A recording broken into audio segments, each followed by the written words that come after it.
자, 여러분 안녕하세요. 크립토 청년 메신저입니다. 오늘은 12월 9일이고요.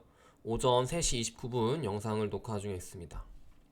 일단 비트코인 같은 경우는 여전히 크게 보면은 이제 한 46,000에서 52,000 사이의 박스권 움직임을 계속 가지고 가고 있고, 이제 현재 보시면 거래량도 조금 평소에 이제 조금 이런 구간보다는 거래량이 많이 나오고 있진 않아요. 물론 이렇게 급락하거나 뭐 급등하거나 한 구간에선 거래량이 나오면서 이게 움직이는 게 맞지만, 이제 현재같이 좀 횡보하는 구간에서는 거래량이 이제 한창 막 샌드박스나 뭐 갈라 이런 얘들이 상승할 때도 이제 거의 막 20억 달러 정도는 나왔었죠. 그래서 그 정도 크게 막 엄청 많이 준 건 아닌데, 그렇다고 막 평소보다 조금 더 막 나오는 그런 느낌도 아니다. 그래서 바이낸스 이제 테더 마켓 기준입니다.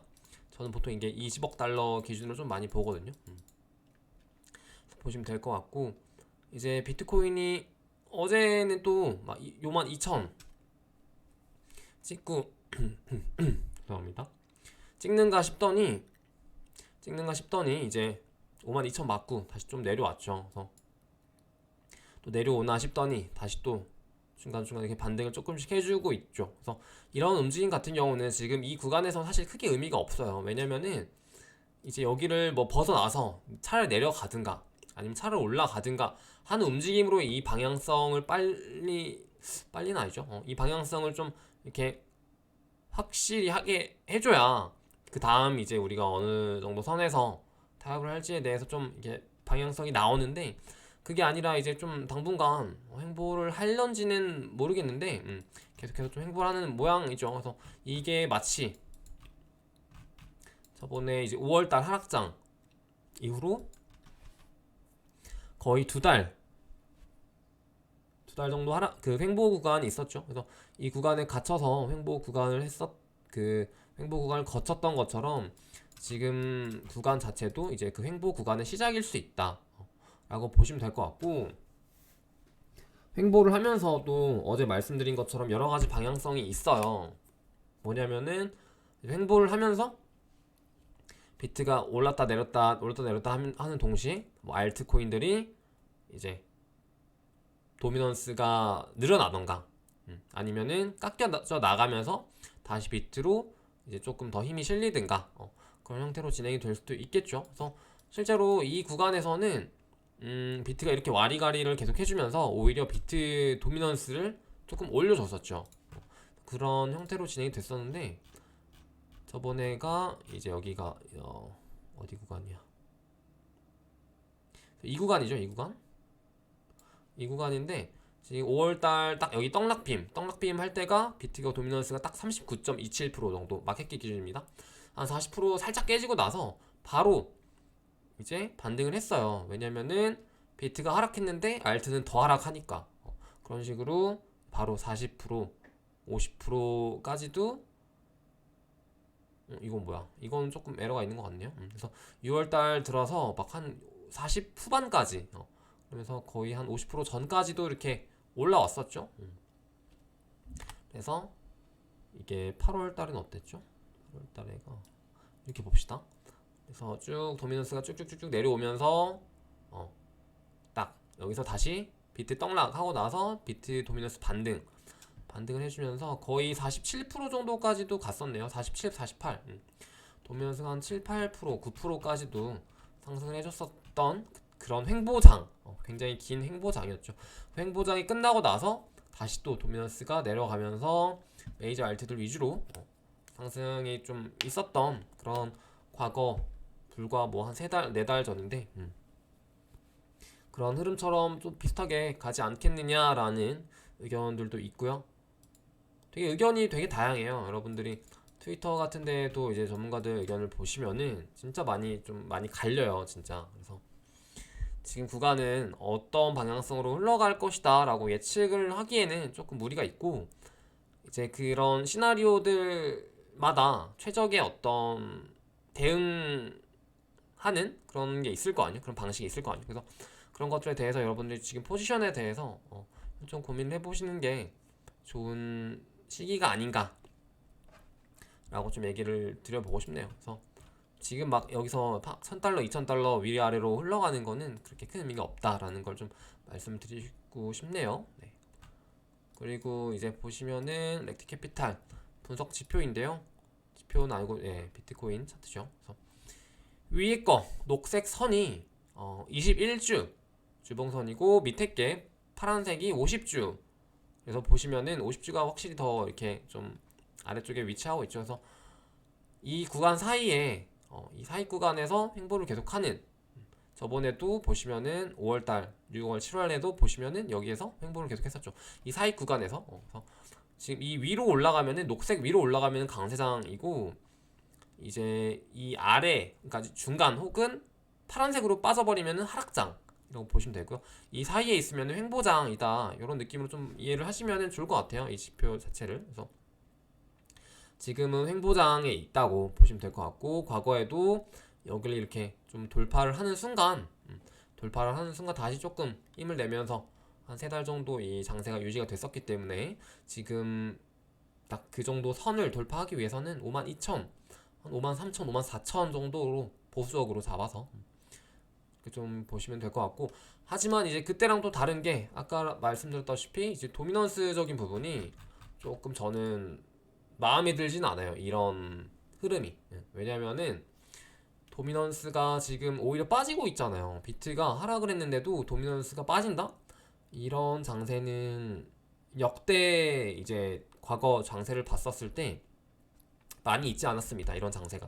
그러니까 비트가 뭐 10%, 20%가 빠지는데 30%까지도 빠지는데 도미넌스가 빠지는 현상은 사실상 이제 비트가 진짜 떡락하기 전 이런 구간에서나 사실 발생을 했었던 현상이기 때문에 조금 긍정적으로 보기는 어렵다. 이거는 근데 이제 그냥 과거 그런 지표들의 경험 지표들로 이제 본 거니까 그 부분에 대해서는 또 생각을 해볼 수 있겠죠.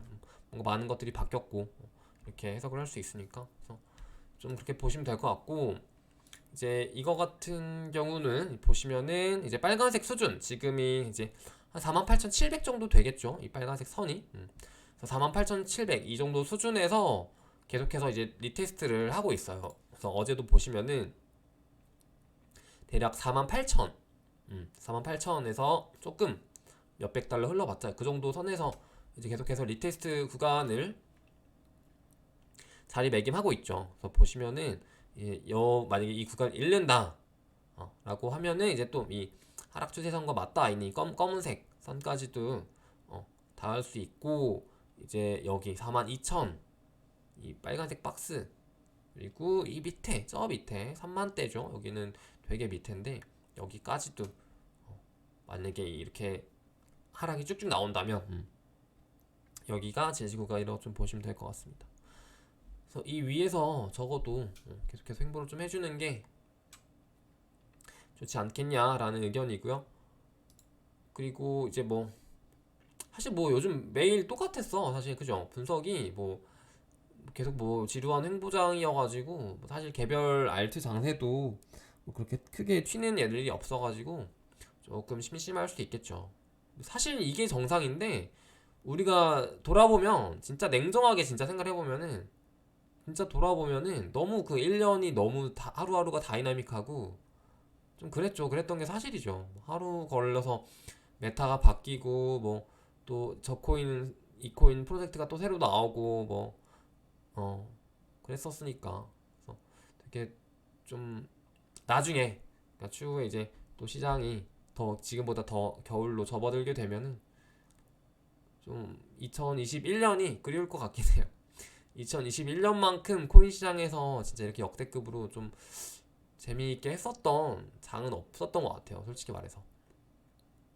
물론 17년, 18년 때도 이렇게 좀 이렇게 막 붐업이 이렇게 일어나고 수익률이 굉장히 좋은 장세이긴 했습니다만, 이제 21년 같은 경우 좀 재밌었죠. NFT 민팅 같은 것도 있었고, 뭐 아이디어 플랫폼을 통해서 뭐 경쟁하는 것들이라든지 좀 있었기 때문에, 그리고 실제 이제 그런 현물 시장이랑 좀 연계가 되면서 뭐 게임이라든지 뭐 NFT 마켓 이런 것들도 같이 또 좀 복합적으로 이루어졌었던 시장이었다 그런 측면에서 이번 사이클 자체가 되게 재미있는 사이클이었다라고 좀 개인적으로 표현을 하고 싶은데, 이제 보시면은 이게 11년 아니죠 13년 사이클, 그리고 17년 사이클, 노란색이 21년 사이클인데요. 이 빨간색은 거의 초창기고 지금 대략 한 10년 정도의 이 데이터가 있네요. 사이클로 보시면은 4년 사이클 많이 들어보셨죠. 그래서 이게 지금 계속해서 진행이 되고 있는 단계고, 사실상 21년 사이클에서는 이제 이게 스톡 투 플로우 모델이랑 좀 비슷하죠, 어떻게 보면. 보시면은 이렇게 올라가는, 이게 13년 사이클입니다. 13년 사이클로 이렇게 치고 쭉 올라가는, 그리고 21년에서도 올라가는, 이런 사이클이 좀 없었지 않나. 21년에는 이제 한번 이렇게 올라가긴 했는데, 이것 이상으로 우리가 기대했었던 거는 뭐 아무리 못해도 8만 9만, 모두가 이제 10K를, 그러니까 100K를 외치긴 했습니다만, 100K는 좀 아쉽게도 올해는 좀 무리일 것 같고요. 뭐 얼마 안 남았잖아. 3주 남았으니까 더 무리일 것 같고, 과거처럼 이렇게 시장 장세가 급하게 올라가지 못하는 이유들이 뭐 여러 가지가 있을 수는 있겠죠. 그리고 이제 비트 말고 알트코인들의 또 성장, 이런 것들도 이제 배경이 좀 될 수 있고요. 도미넌스가 많이 그쪽으로 실리면서 비트가 상승하기엔 조금 힘이 모자랐다라고 볼 수도 있겠죠. 이런 사이클에 대해서 좀 이해를 하시고, 다음 사이클, 그러니까 이게 지금 제가 전제가 시장이 뭐 이번 사이클 끝났다 이런 건 아니에요. 이런 건 아닌데, 그런 비트코인 시장을 떠나서도 자산 시장에는 사이클이 있잖아요. 그런 사이클에 대해서 얘기를 하는 건데, 이제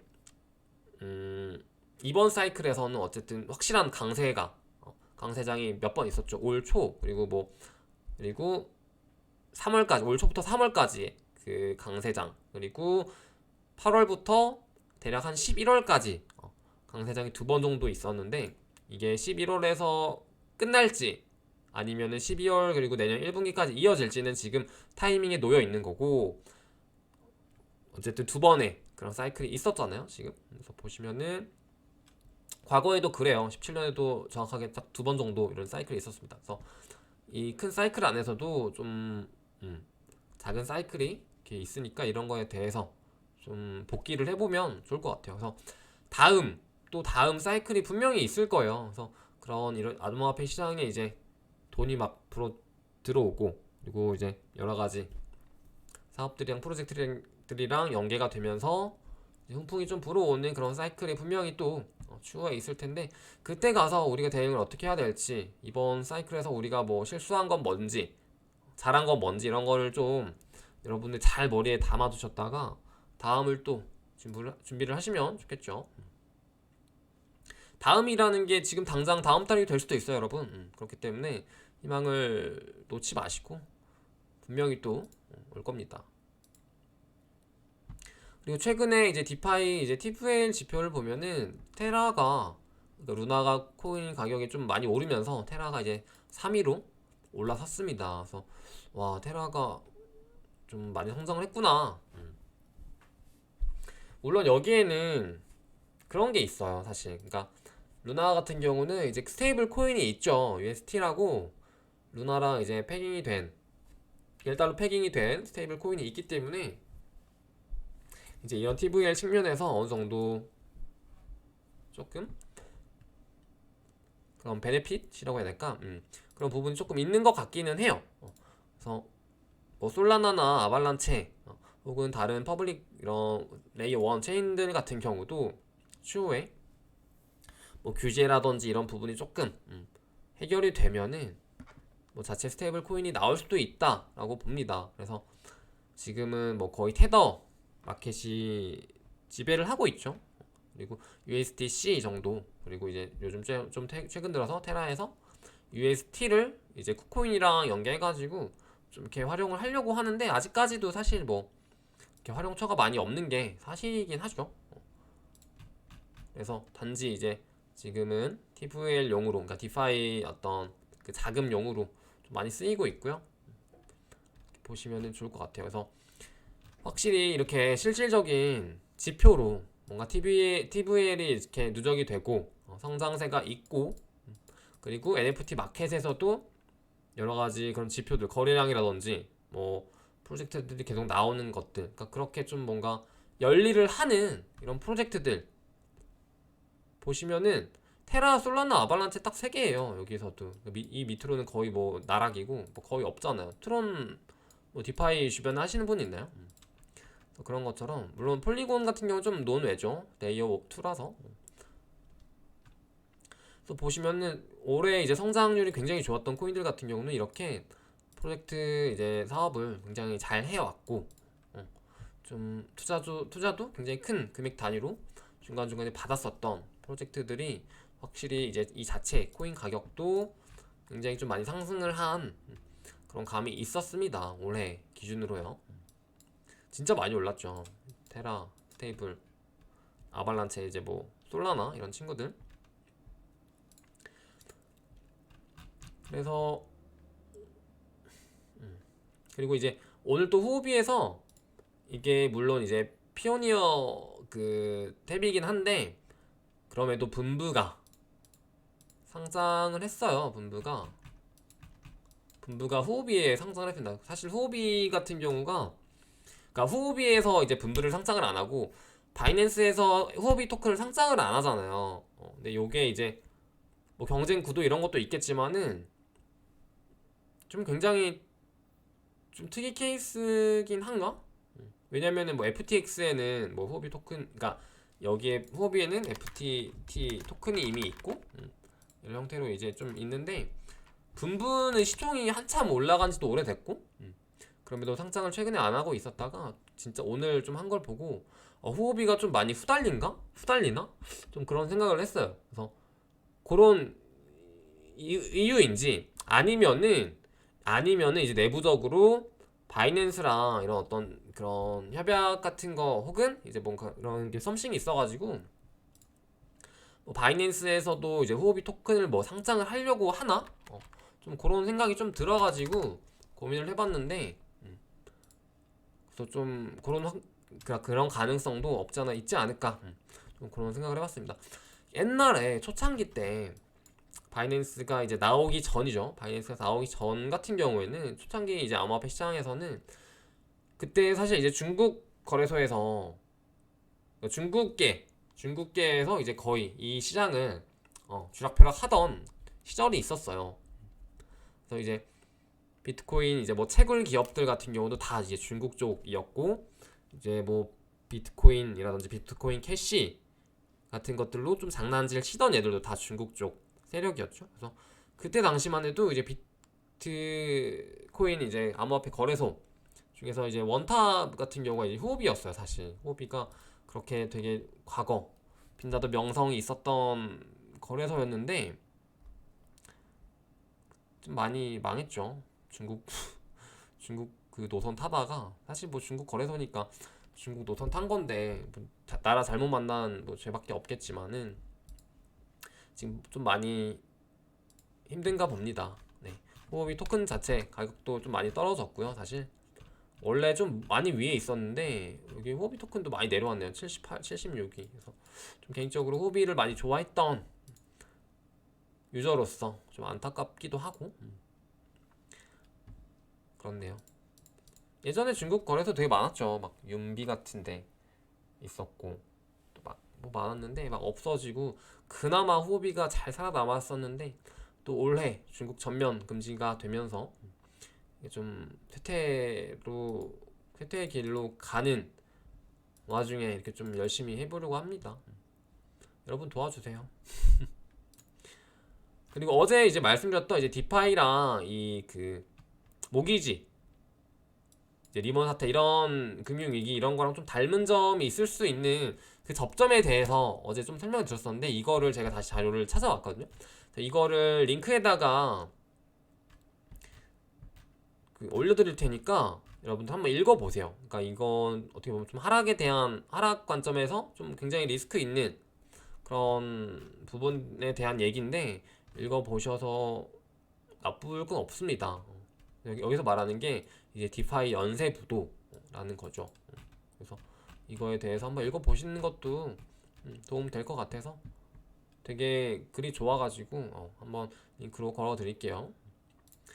이제 무한돌파 삼국지 최근에 이제 좀 추천드렸었던 이제 게임이죠. 그래서 요걸 하면은 뭐 매일매일 해가지고 몇천 원에서 몇만 원까지도 사실상 무늬만 P2이긴 해요. 얘네가 뭐 제대로 된 이렇게 P2나 NFT 이런 거에 대해 코인 그러니까 토크노믹스에 대해서 이해가 있어서 이렇게 만든 게 아니라 약간 좀 유행하니까 우리도 갖다 써볼까 해가지고 이렇게 만든 느낌이긴 한데 그럼에도 좀 이렇게 시도했다는 것 자체가 의의가 굉장히 있죠. 그래서 요게 이제 뭐 조만간 뭐 서비스 차단을 하던가 아니면 이제 다시 좀 뭔가 재평가 뭐라고 해야 될까 직권 재분류가 뭔지는 정확하게 모르겠지만 뭐 다시 이렇게 할 수도 있다고 하는데 지금 이런 것들에 대해서 혹은 이제 최근에 뭐 메타버스 이슈도 많죠. 그래서 이런 게 저는 개인적으로 좀 과거 17년 이게 맨날 17년이랑 비교를 해서 그렇긴 한데 좀 너무 꼰대 같죠? 17년 때 약간 좀 ICO 붐 이거랑 되게 좀 비슷하다고 좀 많이 느꼈었거든요. 최근에 이제 시장이 좀 많이 과열됐었을 때 제가 막 현금화를 좀 이제 해야 될 것 같아요. 시장이 좀 과열된 것 같아요. 라고 할 때 그런 생각이 많이 들었었어요. 왜냐면은 사실 P2E도 아직까지 뭔가 제대로 된 게임이 나온 것도 아니고 물론 엑시 같은 경우는 이제 좀 논외입니다. 엑시 같은 경우 이제 첫 주자이기 때문에 엑시는 좀 뭐 논외로 쳐도 엑시 말고 사실 지금 이 암호화폐 생태계에 P2E라는 붐이 있었음에도 불구하고 뭔가 제대로 판이 깔리는 게임이 없기도 하고 그리고 뭔가 다 너무 막 이렇게 급하게 양산하는 느낌에다가 게임이 재밌어서 그러니까 게임이 먼저가 아니라는 거죠. 코인이 먼저고 돈이 먼저고 그 위에 이제 게임을 얻는 형태. 그게 굉장히 조금 언밸런스한 것 같아요. 그러니까 사실 P2E라고 하면 이제 게임을 하면서 이제 돈을 좀 버는 그런 구조로 뭔가 생태계가 활성화가 돼야 되게 사람들이 많이 몰리고 재미있는 게임, 재미있는데 돈도 준다네? 그래서 이렇게 좀 이렇게 이 생태계가 커지는 걸 저는 좀 기대를 했는데 확실히 아직까지 이런 건 없고 그냥 이제 단순히 엑시를 좀 제외하고 하고서라도 이제 거의 다 매크로 게임이라든지 그런 게 대부분이고 이제 토큰을 벌기 위한 게임인 거잖아요. 그래서 그런 것보다는 좀 시장이 나중에 더 안정화되고 다듬어지면 충분히 이제 기존 게임이라든지 이제 개발 중인 게임들 이건 메타버스도 마찬가지입니다. 그래서 그런 것들에서 충분히 좀 이렇게 결합돼가지고 나올 수 있지 않을까 좀 그런 생각을 해봤는데요. 그래서 좀 17년 때 이제 너무 그 ICO 열풍이랑 좀 닮아 있었던 것 같아요. 그래서 저는 좀 그렇게 생각을 했었고 이제 이 말은 곧 지금은 어느 정도 좀 거품이다. 그러니까 제 의견입니다. 지금은 어느 정도 좀 거품이었던 것 같다라는 의견과 동시에 이 붐은 다시 온다. 근데 그 다시 올 때 그 붐은 이번보다 더 강렬할 거라는 거죠. 17년 ICO 당시에 이제 이런 플랫폼 코인들 같은 경우들이 굉장히 해당이 되는데 그때 당시는 이제 뭐 에이다, 뭐 코스모스라든지 되게 뭐가 많았죠. 그때 당시만 해도 이제 뭐 파이코인도 그때 했었던 테조스라든지 이오스 같은 경우도 비슷하죠. 그래서 이런 코인들이 그때 당시보다 훨씬 지금 많이 컸잖아요. 그럼과 동시에 새로운 프로젝트들이 많이 나오게 됐었고 그래서 추후에 이제 그런 P2E들이 좀 시장이 다듬어지고 나올 때쯤이면 지금보다 더 큰 이제 규모와 자금 이런 것들이 맞물려서 진짜 너무 괜찮은 프로젝트들이 좀 나올 거를 기대를 해봐도 좀 좋지 않을까. 그래서 이런 것들만 봐도 벌써 이 게임은 저도 해봤는데 재미있긴 했어요. 나쁘지 않았어요.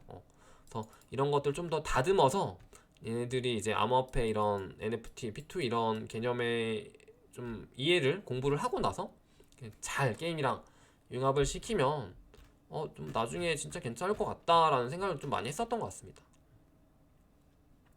NFT도 마찬가지인 게 그 메타버스도 마찬가지인 게 사실 저는 이번에 최근에 이제 막 샌드박스라든지 뭐 디센트럴랜드라든지 이런 친구들이 그 메타버스 그 섹션에 있는 친구들 있죠. 이런 친구들이 오른 게 그러니까 어느 정도 오른 건 이해가 되는데 최근에 엄청 막 급등을 했었잖아요. 그러니까 그 정도로 오를 건 아니었다고 보거든요. 왜냐면은 사실 이제 페이스북이 메타라고 사명을 변경하고 이제 좀 주식시장도 같이 이렇게 부목이 되면서 오른 거라고 생각을 하는데, 아직까지도 뭔가 우리가 실제로 주변에서 이런 게임화라고 해야 될까? 뭐라고 해야 되지? 이런 메타버스를 플레이하는 사람들이 없잖아요. 없기도 하고, 그리고 뭔가 상용화도 아직 덜 됐고, 아직 일반인들에게는 좀 먼 세계처럼 느껴지는 게 사실이고, 그래서 이런 것들이 지금은 조금은 시기상조일 수 있지만 분명히 추후에 더 다듬어지고 프로젝트가 더 단단해지면서 더 거대 기업들이랑 이렇게 잘 준비를 해서 애들이 나올 거라고 믿고 있고요. 그때쯤이면은 지금보다 훨씬 더 좋은 기회들과 그런 상승률을 가져갈 수 있는 코인을 우리가 좀 살 수 있는 기회가 있지 않을까라고 보고 있습니다. 그래서 P2E도 그렇고 메타버스도 그렇고 마치 17년 ICO 장이랑 좀 비슷한 것 같다. 장이랑 비슷했던 것 같다라고 좀 얘기를 드리고 싶어요. 그래서 사실 샌드박스랑 뭐 디센트럴랜드 여러분 하세요? 이거 안에 들어가가지고 뭐 하세요? 혹시? 하는 사람 없지 않나? 나 못 본 것 같아 저도. 지금 뭐 물론 준비 중이고 개발 중이다라고는 하지만 17년 때도 플랫폼 코인들이 다 그랬어요. 17년 때 플랫폼 코인들도 다 로드맵만 이렇게 거창하게 내놓고 일단 팔고 코인을 팔고 얘들은 개발을 이제 천천히 해가지고 이제 와서 4년 뒤에 이제 메인넷 타고 그리고 지금에서야 생태계 구성 이렇게 하나둘씩 해 나가는 거잖아요. 루나 지금 보세요. 루나도 마찬가지. 그런 것처럼 보시면은 좀 시간이 더 걸리지 않을까라고 보고 있습니다. 그래서 그게 뭐 과거와 같이 뭐 3년 4년까지는 아니더라도 지금 당장은 조금은 이르지 않을까라는 게 저의 생각입니다. 저의 생각이니까요. 그래서 그때 가서 진짜 지금 보다 더 좋은 프로젝트들이 분명히 나올 거예요. 그래서 이제 이런 플랫폼으로 따지면은 뭐 솔라나나 이제 뭐 폴카닷, 테라, 아발란체 이런 친구들이 폴리곤 분명히 나올 거기 때문에 뭐 거래소로 치면은 뭐 FTX 이런 애들이 분명히 나올 거기 때문에 계속해서 여러분들이 공부하시고 관심 기울이시면은 좋을 것 같아요. 그리고 코인 마켓캡으로 좀 봤을 때 한번 간단하게 볼까요? 이쪽 코인 순위로 봤을 때 어제 제가 그냥 간단하게 좀 훑어봤는데 확실히 좀 바이낸스 같은 이제 기존 좀 힘있는 뭐라고 해야 될까? 힘있는 거래소가 좀 주도하는 그러니까 영향력 있는 그런 세력들이라고 해야 되나? 세력이라고 하면 좀 그런데 좀 그런 팀들이 주도하는 프로젝트들을 진짜 눈여겨볼 필요가 있겠다라는 좀 생각을 좀 많이 했었던 것 같아요. 왜냐면은 뭐 비트코인, 이더리움은 이제 뭐 워낙 여기에 있으니까 뭐 좀 제쳐두고서라도 3위부터 벌써 바이낸스 코인 같은 친구들은 이제 뭐 바이낸스라는 거대 기업이 있는 거고, 그리고 뭐 테도도 뭐 스테이블 코인 USDC 제외하고 솔라나 같은 경우도 이제 뭐 알라메다가 뒤에 있죠. FTX랑 같이 있죠. 셈이 있죠. 그리고 뭐 폴카닷도 너무 유망하고요. 그러니까 테라 같은 경우도 너무 이번에 유망해서 잘 올라온 케이스 같고, 그리고 보시면은 이제 뭐 크립토닷컴 같은 경우도 돈이 굉장히 많은 이제 좀 그런 거래소죠. 그래서 매일 스포츠 광고 하고 있고, 그래서 여기까지 올라오고 시총이 굉장히 많이 올라왔어요. 그리고 폴리곤 같은 경우는 이제 매틱 네트워크죠, 원래 이름이. 그래서 이 프로젝트 같은 경우도 굉장히 시총이 많이 올라왔어요. 근데 이게 뭐 방금 말한 거랑 뭔 관련이 있냐? 뭐 아실 분들은 아시겠지만 바이낸스 런치패드 출신이죠. 그러니까 바이낸스 런치패드에서 보면은 그러니까 문득 이제 바이낸스 런치패드를 시간이 지나서 과거 쭉 훑어보면은 얘네들이 런치패드 했던 친구들이 좀 미래를 내다보고 미래의 그 주류로 가져올 만한 프로젝트들이 진짜 많았었던 것 같아요. 폴리곤도 일단 그랬고요. 그리고 보시면은 알고랜드 같은 경우는 이제 코인 리스트 출신이죠. 코인 리스트 출신도 눈여겨볼 필요가 있습니다. 그리고 이제 보시면 뭐 디센트럴랜드 같은 경우는 이제 뭐 베리 실버트가 밀고 있는 그런 또 세력의 힘이 있는 깃들어 있는 이런 프로젝트. 그리고 엑시 같은 경우도 바이낸스 런치패드 출신입니다. 그리고 FTX 아까 말했던 이제 알라메다랑 뭐 FTT, FTX 그리고 엘론드 같은 경우도 벌써 또 바이낸스 런치패드 출신이에요.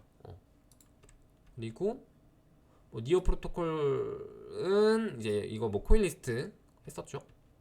샌드박스 같은 경우도 런치패드 출신입니다. 바이낸스 런치패드. 비트토렌트 같은 경우도 바이낸스 런치패드. 그리고가 아니죠. 뭐가 하모니도 바이낸스 런치패드예요. 벌써부터.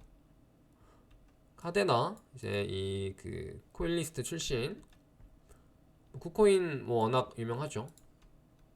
그리고 OKB 호흡이 토큰 같은 경우도 100위 안에 리스팅이 되어 있는 이쪽 힘이 있는 곳이고요. 또 보시면은 벌써 우리가 이 뭐 미나 같은 경우는 코인리스트 출신. 그리고 이미터블 X 코인리스트 출신이죠. 저쪽을 또 보시면은 지금 벌써 바이낸스 런치패드 관련한 프로젝트들이 이 100개라고 치면은 100개 중에 거의 막 10개는 돼요. 그만큼 이제 기존에 그렇게 좀 영향력 있는 관련 업계 종사자들이나 거래소들이 될 수도 있겠죠. 그러니까 그런 세력들에서 좀 힘을 주는, 그러니까 미래를 내다보는 이런 프로젝트들을 우리가 분명히 선점할 기회가 진짜 많았었거든요. 근데 이제 그거 못해서 아쉬운 거겠지만은 그때 여기 호라이젠도 있지 않았었나요? 호라이젠은 내려갔나 시총이? 호라이젠은 없네요. 내려갔네요. 보시면은 확실히 의미가 있는 것 같아요. 그래서 그런 것들 좀 다시 한번 돌이켜 보기도 하고 하면은 좋을 것 같습니다. 뭐 도지 같은 경우도 뭐 일론 머스크 이슈 있고요. 또 벌써부터 이런 프로젝트들에 대해서 한번 좀 이렇게 쭉 훑어보시면은 호라이즌 바로 나오네요.